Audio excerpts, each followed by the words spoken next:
Hello, it's Saturday the July the 11th, and just wanted to make a video in response to your 7-day update and let you know that I've been thinking about you a lot.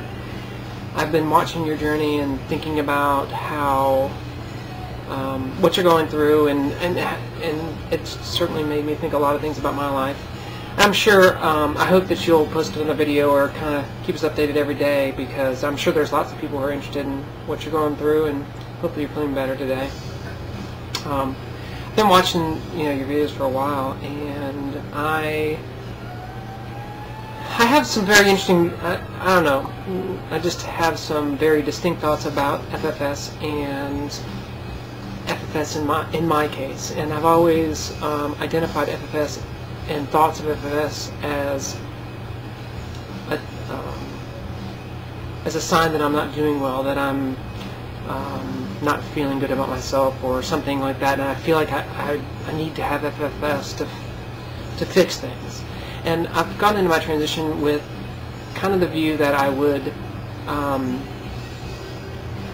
I would not take anything, I wouldn't take anyone's playbook as a transition and make that my own, that I would question everything along the way, and I'll start out with no assumptions and no predispositions in any way, and my preference as far as logistically goes would be to not have FFS, or maybe I wouldn't even have to have GRS surgery. Like, it just there wasn't a place where I felt like I needed to be. I just knew I needed to express myself. I needed to figure myself out, and that's been a long process over the months, and it's been extremely interesting and fun. And so I had always kind of thought, it had evolved into a place. I tried to get to a place where I could be, that I wouldn't have to have FFS, and that I didn't have to feel like I needed to fit into one side or the other, or that I could fight the fight. I could own trans, and I could be out there for the rest of my life, and that that I could do it. Having gone through testosterone puberty, still be able to live my life and find happiness in friends and within my friends and family. And so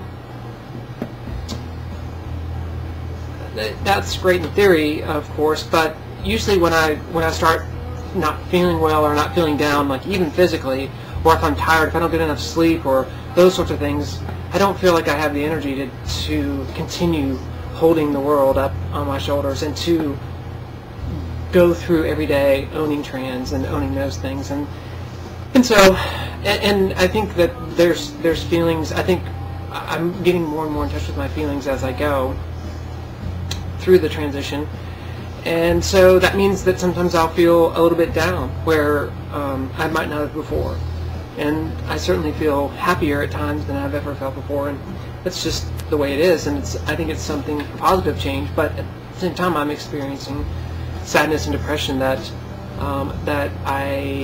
are due directly from me deciding to allow myself to be me. And so when all that comes together, I start thinking about FFS, and and that's something that I could go have right now. Like, I could go get surgery, and then I could be further along immediately, like 5 months later or 4 months later. But I felt like I've had progress with hormones, but not necessarily the progress that's going to get me to a place where people perceive me as female and it's not an issue, instead of being perceived as trans, which I believe most people in my life probably perceive me as trans. So one of those days that I was kind of feeling down, I saw one of your videos that you said that you were going to have FFS, and that you were getting it from Dr. Z, and that your price was like $18,500. And that video really affected me. Like, I remember thinking, like, for days, 18,500, 18,500, 18,500. I couldn't get it out of my head, and I kept thinking, you know, that's not $30,000. That's 18,500. That's a whole different thing. And it kind of changed my perspective on like FFS as far as the possibility of me having it. And I don't know why that is, because it's really not about the money. I mean, if you've got the money, it's not about the money. It's about taking this huge surgery process and changing all, you know, all the unknowns that you're talking about in your video right now. Those are the really important things about FFS and really important choices. But for some reason, when it was a lower price, suddenly I was thinking about it. Like, that's in the realm of possibility. So clearly I must have something to do about spending resources or something on that. But I kept thinking about it, and I talked to friends about it, and I probably talked to my therapist about it.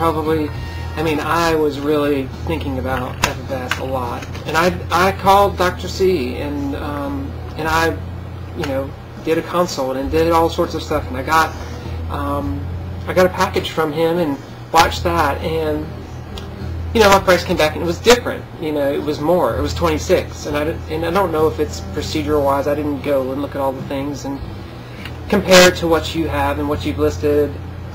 But like I had taken some time, and I had kind of worked through that and got to a place where I was feeling better and I was feeling stronger, and that I could carry on, and that I didn't need FFS like as an immediate fix, that I could continue waiting and hoping that the changes that I'm seeing in hormones will continue to happen, you know, moving forward. I know that there's a day that that's going to stop, and maybe it makes more sense for me to think about it there. So I kind of put it away, and then it's been a couple months since you did that video, and you've, you know, gotten closer and closer, and then started talking more about it, and then including us in the responses, which have really affected me in a lot of ways, where I always thought that you were very beautiful before, you know, on camera, and you know, I know sometimes I feel like I look better on camera or I don't look better on camera, and it's hard to tell how someone looks, you know, without being in a room. But I've always thought that you were beautiful, and